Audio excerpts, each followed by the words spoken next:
From New York City, it's Candid with Terri and Keith.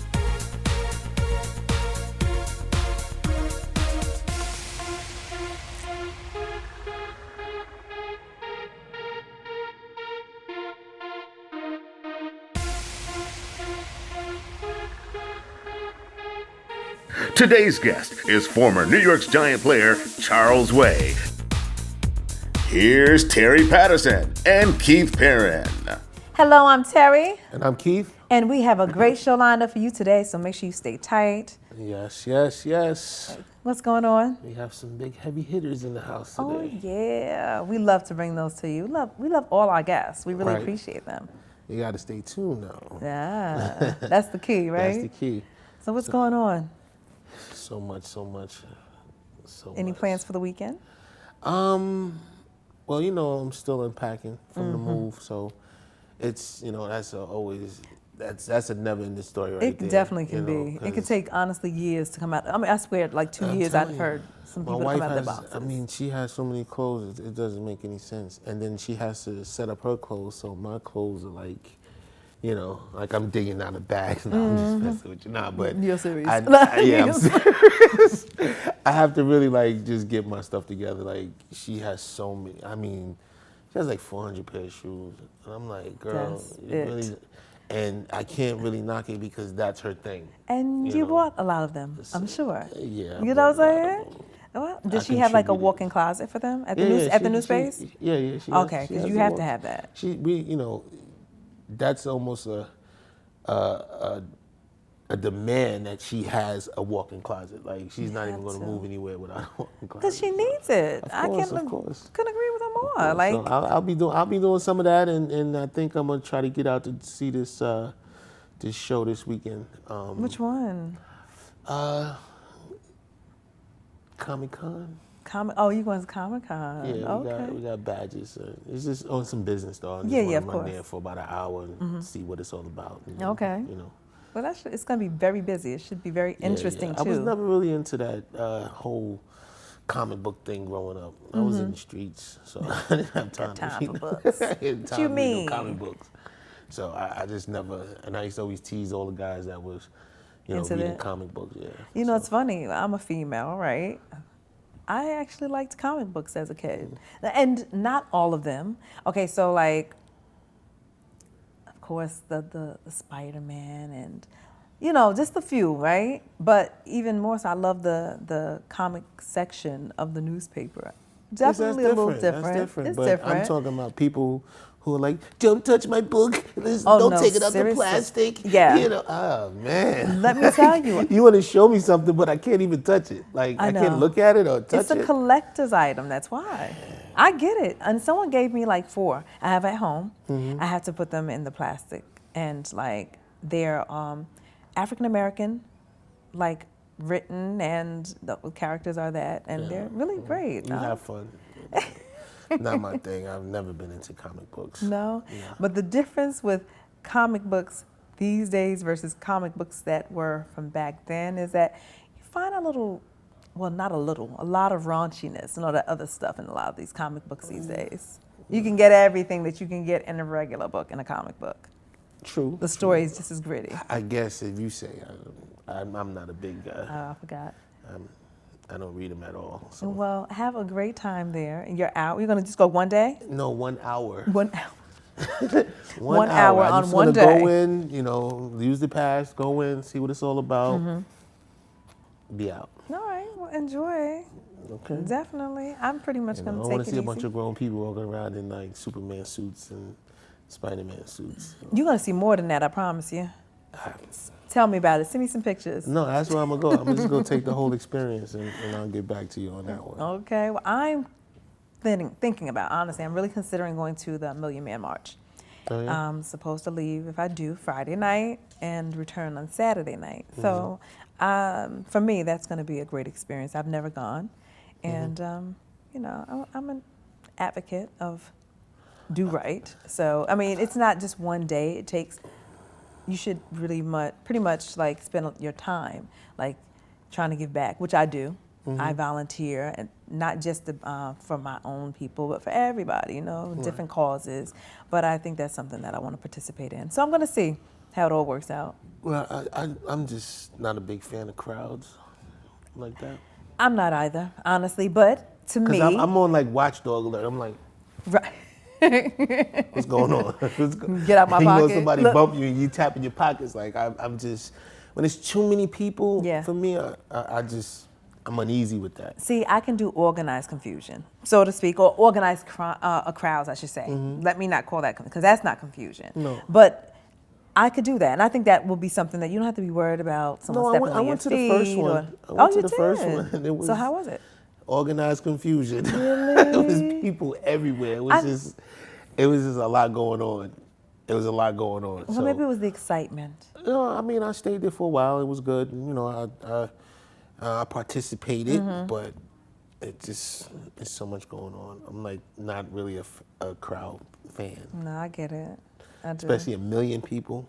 It's a lot of people. It's a lot of people. And they're expecting like a when larger I go to number. the stadiums and I'm in the stadium, I like try to leave before everybody get out their seats because I don't want to be walking around with all those people. I do it all the time. Not unless we're like scheduled to sit with the players and I'm out of there. Yeah. We're winning, we're losing. I'm out of there. Yeah, so I get it. Yeah, I'm not the last person in the stadium. Never be. Never. So we were talking earlier about L.A. Yes. You were talking about moving there. Yeah, so I like to just have some property there. Property or something there. And I was telling you about the houses on the side of the mountains where the garage is on the top floor. I've never seen anything like that before. I'm going to show you. I'm going to show you that video. You're going to bug out. I think I still have it. If I have it, I'm going to show it to you. That's real scary. Like, we talked about the fact that you have this enormous, hill that you have to go down and go up every day and be careful as you're driving. But then to have a garage over my home where the vehicles can weigh so much. They weigh so much. They can weigh enough to come through my home. And another thing is, I like space. So I don't want to live here and you right there. Yeah. I don't like that. No, I don't like that either. I don't care how the house look. I want to be like, hey, hey. I want to be able to yell to you from down the block somewhere. And give me a little property. I'm from Queens, so we grew up around space. Property and land and backyards and front yards and things like that. For sure. And keep me about 100 feet. And it's my last house was, my house was over there. The other person's house was over there. Like it's not like. And I'm just the opposite. Now, I definitely am like, I want my house here, and I want you to be able to see me. God forbid anything is happening. Like, you don't have to be right next door to me, but maybe a good, I don't know. 100 feet. 100 feet is good. Yeah, 100 feet is good because I totally don't need you right next to me. Yeah. So, but we're going to take a break right now, and when we come back, we'll have the New York Giants former running back, Charles Way.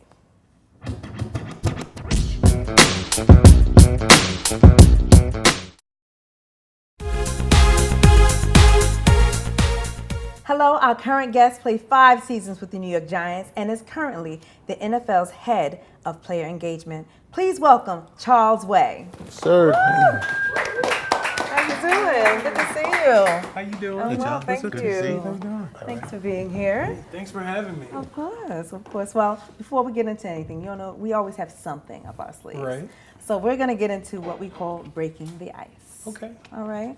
So now with breaking the ice, you're going to choose a number between 1 and 3. Once the numbers start rolling, and let's get to those numbers. Okay, and now choose a number. 2. Number 2. Number 2 is It's a Man's World. Okay. Okay. What do you consider the ideal role model for men around the world?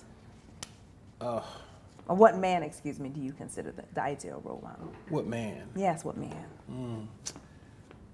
I would say my father. Oh. He modeled what a father, a husband, and a God-fearing man should be. Nice. And so I owe the person I am today all to him. Beautiful. That's great. Sounds like an upstanding guy for sure. I wish I had a daddy like that. I'm still not perfect. You said role model. Is there a must-have in your relationship, and if so, what is it? In a relationship, well, I've been in my relationship for 19 years. Long time. And patience, knowing when to say okay, and an understanding wife. Very nice. I've been in mine 19 years too. I feel you on that one. Definitely feel you on that one. Okay, would you rather play in your era or in today's era? As a fullback? As a fullback, depending on, the rules have changed a lot. Yeah. So probably in today's era, I would probably lasted a lot longer. Right. They don't use the fullback a lot in this era. Don't. I mean, the advent of the spread offense and almost it's a passing league now. Right. And so the fullback has really almost gone away. So at least the longevity in my career would be definitely a lot longer. Okay. That's true. Okay. Well, you're a family man, a husband, and a dad. How was it juggling a career in sports and family? It's very difficult. I guess in my new role as the head of player engagement at the league office, I travel a lot more, Right. which makes it difficult because my wife is also a very accomplished professional. She was a judge, and now, we just had our fourth child, so it makes things a little bit harder with our schedules. But I think that we've managed to make it work, and I think that's a testament to both of us understanding where our priorities are. Yeah, definitely. Well, we're going to take a quick break, but when we return, we're going to learn the moment Charles realized that something was changing. We'll be right back.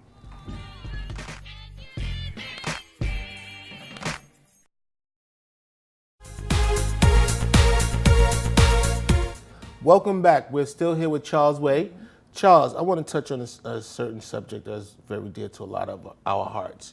Why do you think the NFL is the only sport that focuses so much on domestic violence? Not too many other organizations really focus on domestic violence. And, Ray Rice made a bad decision, and his career is basically over. And really no team wants him. Why is that? Is it no second chances when it comes to that?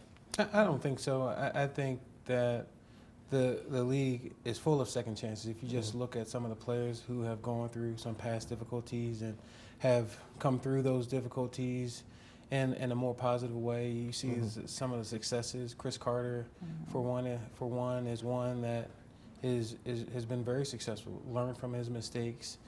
But I think that all the leagues are doing something about it, and I think we're trying to set a standard. Right. A very high bar for other leagues to meet, and I think that's a good thing. Right. I think it could only be a positive. We are one of the professional sports in America that most people watch and a lot of kids look up to. So that gives us a platform to set the example. Right. I think we have a lot of men in our league that have a lot of young people looking up to them, wanting to be them one day. Especially if you look at our jersey sales. They're probably at a rate probably better than they have been in a long time. So that people are watching us and people are trying to emulate us, and so I think it's a great thing. It's a great badge to carry because we are able to set the example. And I'm for one appreciative that we are setting an example. I have 4 girls. And if you look at some of the statistics today for domestic violence and sexual assault, either 1 in 3 or 1 in 4, depending on what you're referring to, women are a victim of domestic violence or sexual assault. And so it hits dear to me just because I have 4 girls. Right. So if you look at statistics today, one of my children will be a victim of domestic violence, and I want to do everything in my power to prevent that and create more awareness for those individuals out there so that we can prevent some other female or someone else's daughter or someone else's wife from being abused. Yeah, definitely. Wow, it's a lot of those statistics are really deep, and it's very disheartening.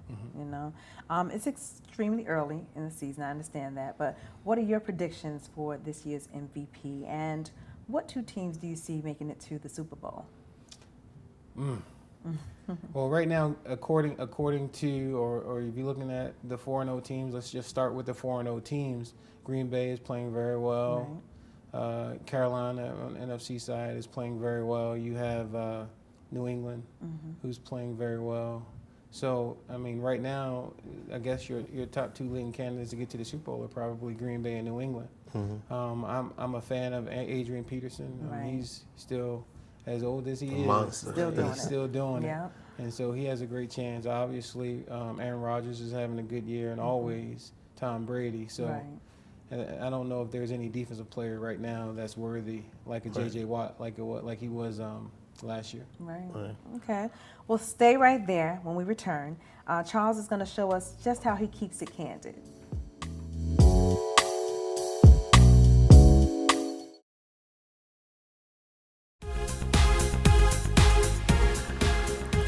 Welcome back. We're still here with my guy Charles Way. Yeah. Now, Charles, we're going to play Keeping It Candid. This is where we give you a situation and you choose the one that's best for you. But remember, you must be candid. Yes. All right? Always. I'll let Terri. He's scared. He's like, as much as I can. Okay, we'll make it real easy for you. Okay. Vacationing in Colorado or on a boat in Puerto Rico? Vacationing in Colorado. Oh, you like the cold. Don't like the boat. Okay. That's what it is. Okay. On an island with Taraji P. Henson or on an island with Sherry Shepherd?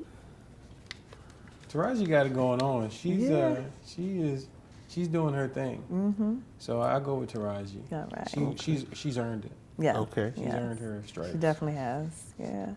Okay. A fully loaded Jeep Wrangler or a Bentley Continental? I'm low key. I do a Jeep Wrangler. Okay. That's a nice vehicle anyhow. Yeah. All right. At the movies with the family or the amusement park with the family? Amusement park. I still got young kids, so they want to run around. Okay. You like the roller coasters and things too? We can get down. Okay. I can still fit. Okay. Briefs or boxers? Boxer briefs. Boxer briefs. Boxer briefs? I don't know about those. They're the same. Oh, okay. That's the one constricting. that got you. I know what those are now. We don't have as many as you guys have. Don't worry about it. You keep up with yours. We keep up with ours.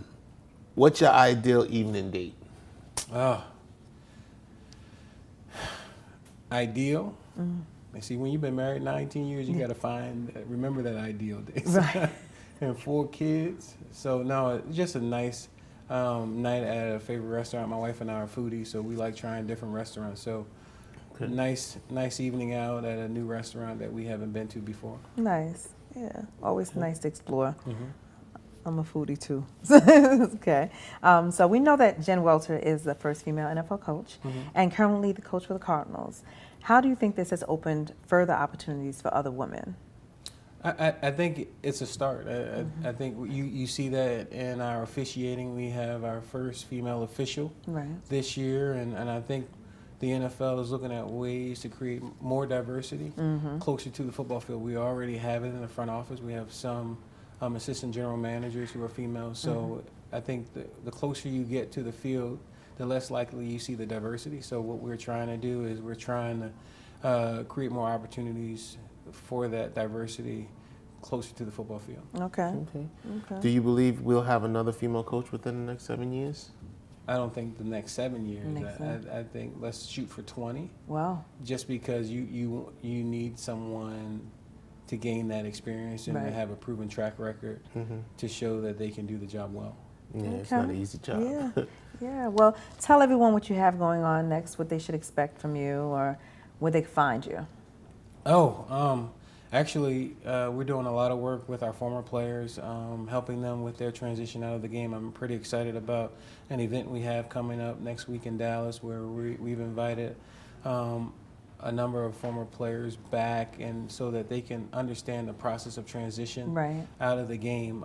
I realize that people on the outside, fans think that it's easy. You've made this ton of money, but when you come into a space like this, it's really hard to do something else, to transition from a new career, given the fact that when they've started playing football, they haven't done anything else. Right, So this is really, once they finish, they're left to finding what their real purpose is in life. And so hopefully we can help them find it. Well, definitely. Thank you for being here. We appreciate it. Really look forward to you coming back. Oh, definitely. Now we have to take a break.